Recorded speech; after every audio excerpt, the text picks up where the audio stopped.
Sony, Microsoft, and now Square Enix have all said that their future absolutely 100% has to include PC, which is fantastic news if you are a fan of PC gaming like I am. And if you are watching this video, then I'm assuming you probably are. Well, Sony has been having some serious issues when it comes to their PC ports, and honestly, it's all totally avoidable own goals that Sony keeps scoring on themselves. It's giving them a crazy amount of bad press when it comes to PlayStation and the PlayStation overlay. If you didn't know, Sony recently announced their PlayStation overlay on PC. This allows us to have access to PSN on PC so that we can talk to our friends on PS5, as well as earn trophies when we play PlayStation Studio games on PC. Well, as hyped as some people have been about this much requested feature, it isn't coming without a bunch of negative vibes attached to it, because Sony is making it even more easily avoidable mistakes when it comes to PSN on PC, especially when it comes to SteamOS. Before we get to Sony's latest screw up, let's build a little bit of context, because as much as Sony is screwing up here, and they are, at least in my opinion, we've been here before. Ever since the Steam Deck came out, we've had compatibility issues galore. Sure, most games run just fine, but not all of them do. This is because SteamOS, and by extension the Steam Deck, uses Linux as its main operating system. Most games are made specifically for Windows, as Windows is the biggest PC platform out there, and Valve wanted to undercut Microsoft's store on Windows, so they went with Linux in order to protect their business model. It's a smart move if you ask me. This required that Valve work with code weavers to develop the developers behind Wine in order to work on Proton, which is a translation layer that takes Windows API calls and translates them over to Linux API calls. When Valve first announced the Steam Deck, I was actually really skeptical that Proton would work as well as it does. And honestly, I'm blown away that it just works almost all of the time. But some publishers, they just can't be bothered to fix issues that come up when a game breaks on the Steam Deck. For example, Capcom recently angered SteamOS users when they broke compatibility on the Steam Deck when they added DRM to some of their games after the fact. Like, you bought the game and then they added DRM after. Valve ended up doing a Proton update in order to fix this, and Capcom ended up responding to the issues and fixing them after the fact. But that doesn't dismiss the fact that, you know, people were playing this game and Capcom suddenly broke their games on the Steam Deck. So stick around until the end, because I think that I have a solution for this incompatibility nonsense.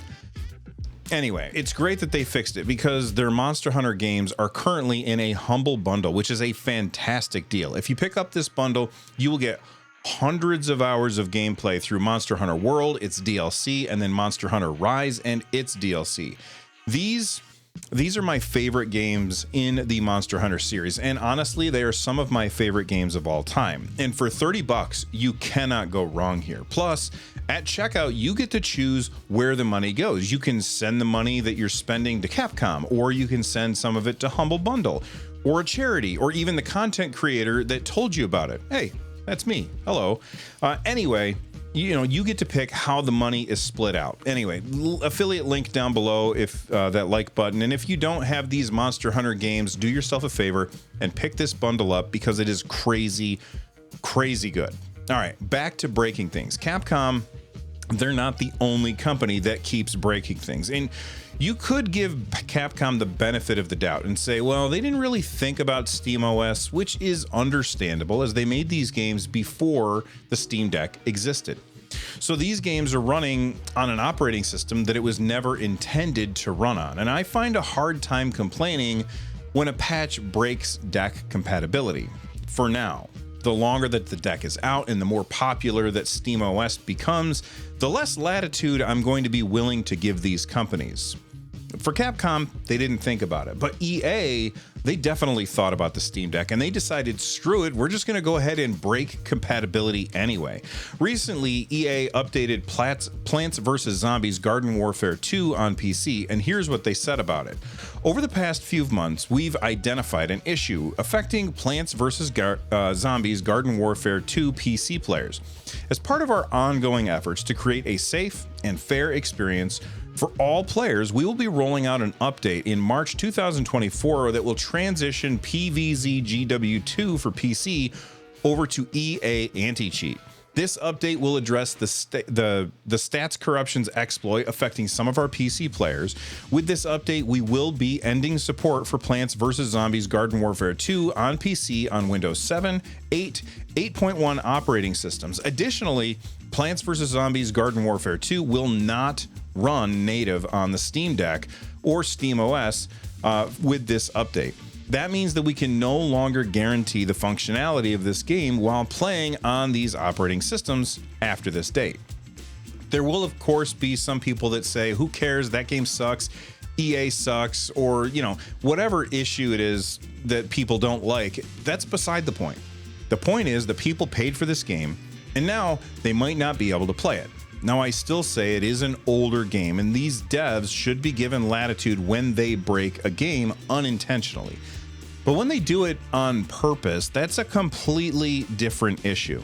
Sony has just become the latest publisher to make changes that will leave anyone running SteamOS out in the cold due to compatibility issues. Here's what they had to say. We know many of you are eager to play Ghost of Tsushima, or Tsushima, I don't know how to say it. Anyway, director's cut on handheld gaming devices like the Steam Deck. We're happy to share that single-player experience, including the Iki Island expansion, can be enjoyed on the Steam Deck and similar handheld gaming PCs, as we've worked extensively to optimize performance and deliver the best possible experience on these devices. You may notice that Steam marks the game as unsupported for the Steam Deck.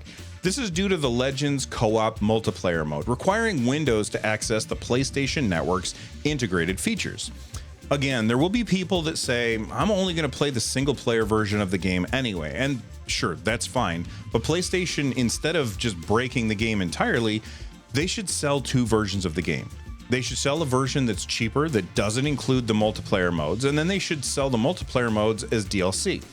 This would fix the issue. Not only would it fix the issue, but it would also fix the other issue that PlayStation is having with this particular game, where Valve had to remove it from nearly 200 countries because PSN doesn't exist in those countries. Sell different versions of the game. That way people aren't paying the same amount of money for a different experience based on whether or not someone lost the lottery based on where they happen to be born. I'm all for the PSN overlay, allowing us to talk to our friends on PS5s and, track trophies, although I don't really care about trophies myself.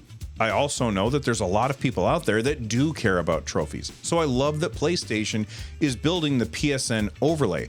I just wish that they would ensure that it would work on Linux, or at least not be broken by Proton.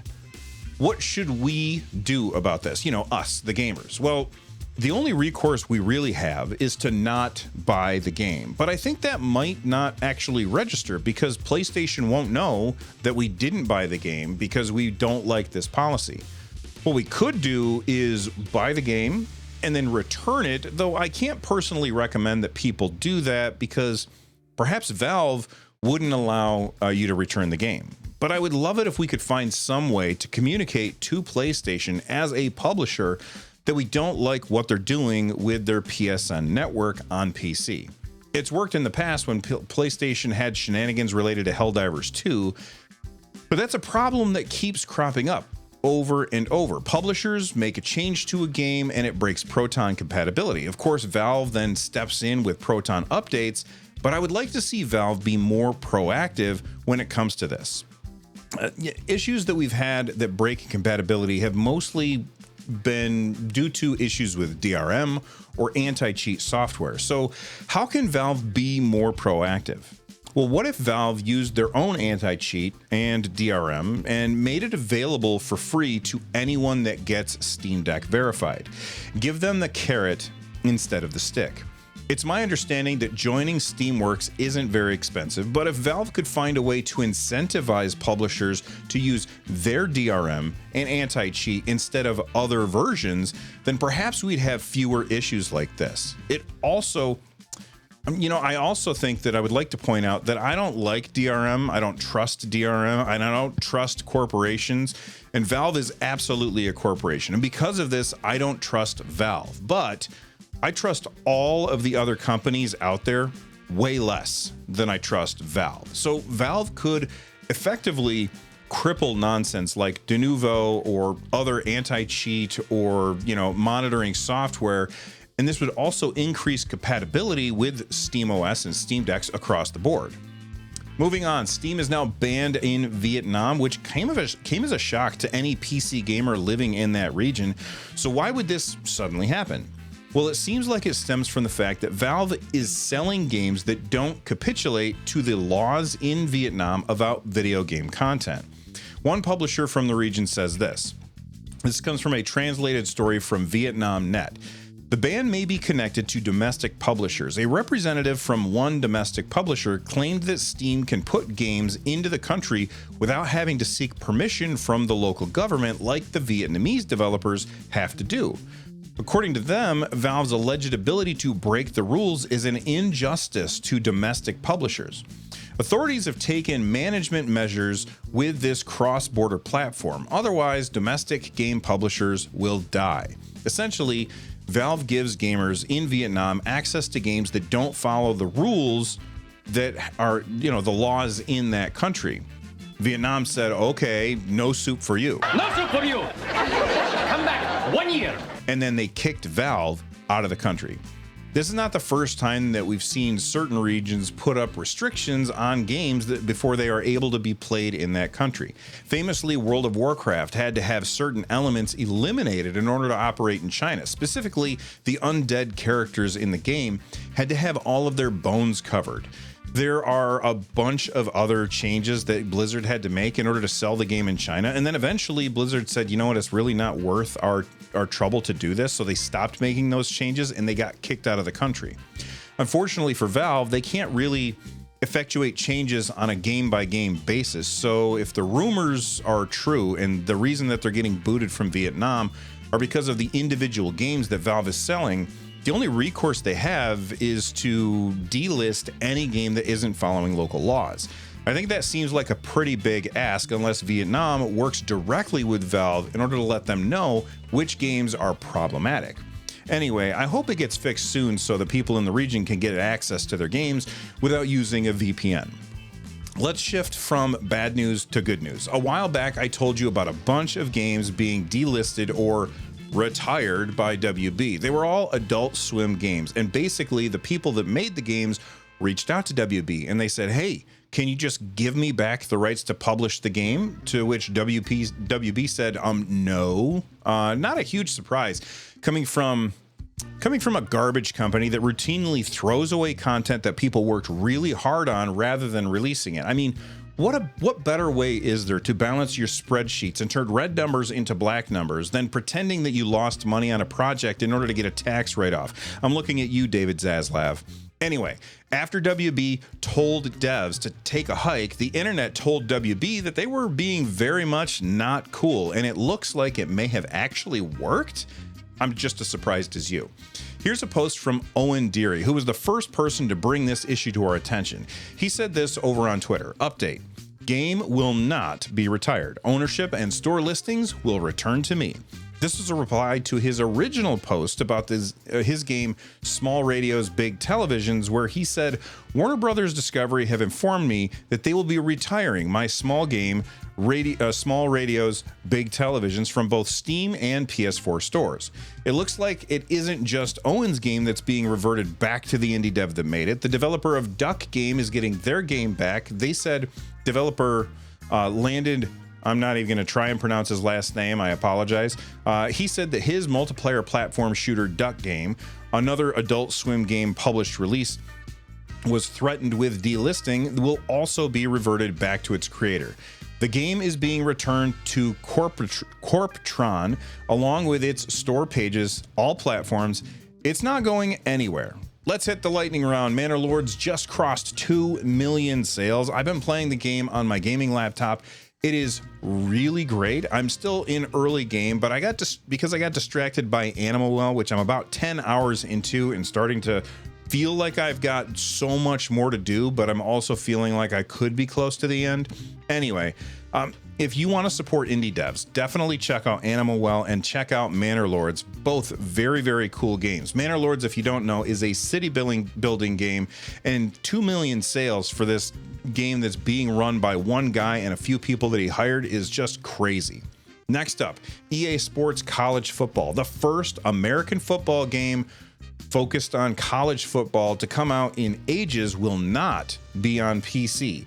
EA will only be bringing the game to Xbox and PlayStation, a huge mistake if you ask me, especially since all the other publishers are moving towards PC. Perhaps EA just hates money? Anyway, I found this over on Operation Sports. I know, you're just as surprised as I am that I went to that website. And here's what they had to say. Now, I have no clue what platforms EA Sports College Football 25 will come out on. At this point, it's really only confirmed for PS5 and Xbox Series X and S. As of now, I would guess that PC is a maybe due to the potential issues with how modders would immediately get around anyone who is not licensed in the game. Basically, you would be able to add any player that you want into the game through mods. Less than 1 week after closing 4 studios, Microsoft just opened another studio. Now, to be 100% fair to Microsoft, Bethesda is the company that closed 4 studios, and Activision is the company that's opening a new studio. But this is all under the Microsoft umbrella or banner. And I'm sure that Phil Spencer could have said, well, since we're screwing these awesome devs over at Tengu Gameworks out of a job, why don't we offer them jobs at this new studio that we also own? It seems like it makes too much sense. The new studio has full access to Activision's resources and tools as it continues to increase production and development.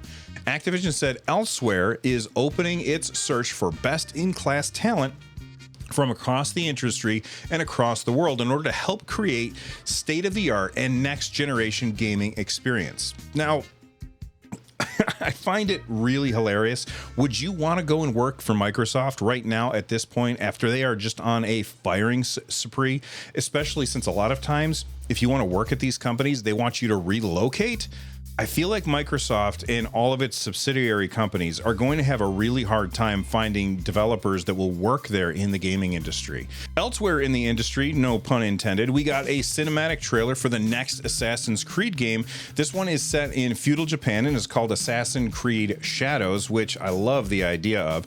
It features 2 characters, a samurai and a shinobi. The samurai will focus on like hand-to-hand combat stuff, while the shinobi will focus on stealth and have access to the hidden blade, which is the thing that all of the Assassin's Creed games always have.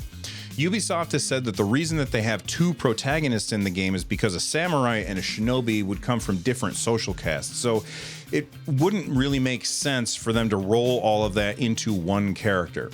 I did see some of the same clowns that are constantly trying to build clout by rage baiting. They're pissed off that there's a character of African descent in the game.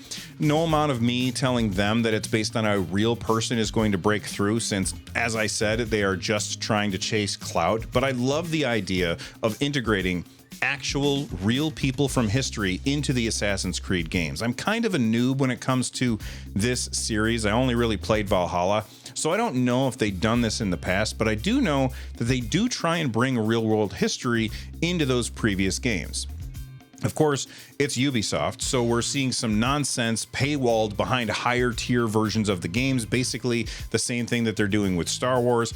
It sucks. I won't buy it ahead of time, and I clearly won't buy the game, the more expensive versions of the game, even more so since the trailer that we've seen so far is just cutscene stuff. They show actual gameplay, devs. Let us see what the game looks like. Stop hiding behind cutscenes. Anyway, I'm excited to visit this setting, although I suppose if I want to visit that setting, it's very easy for me to do. I already own Ghost of Tsushima on my PS5, and I could just play it there, or I could pick it up on PC. Anyway, the game comes out in November. It does require an internet connection in order to install it, but after that, it can be played offline entirely. Retro game emulators are popping off on iOS devices right now. We just got news that PPSSPP is coming to iOS, and even better, RetroArch is now on iOS as well. I don't really emulate on my phone as I prefer to have a dedicated device for that, but for everyone out there that has wanted to emulate their favorite retro games on their phone but have not been able to yet, RetroArch is the app that I use 99% of the time that I'm emulating, and I'm sure it's going to work great on the phone as well. But even though I have zero interest in playing on my phone, my Apple TV may have just become a fantastic emulation device overnight, and I am very excited to test this out. I haven't tested it yet. I will report back later, perhaps on the podcast after I've had a chance to check it out. Speaking of the podcast, if you didn't know, there's probably a lot of you watching right now that you might not be aware that I have a podcast about video games. It's called the NerdNest podcast, and the show just hit the 1 million view mark here on YouTube, in addition to all the downloads on the audio version of the show.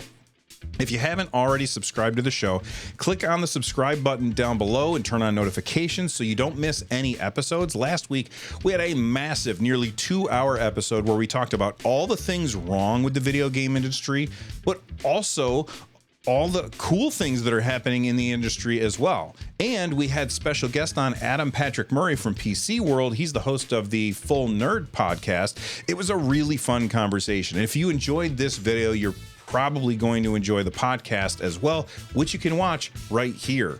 From the Nerd Nest, I'm Bill. Stay rad, everybody.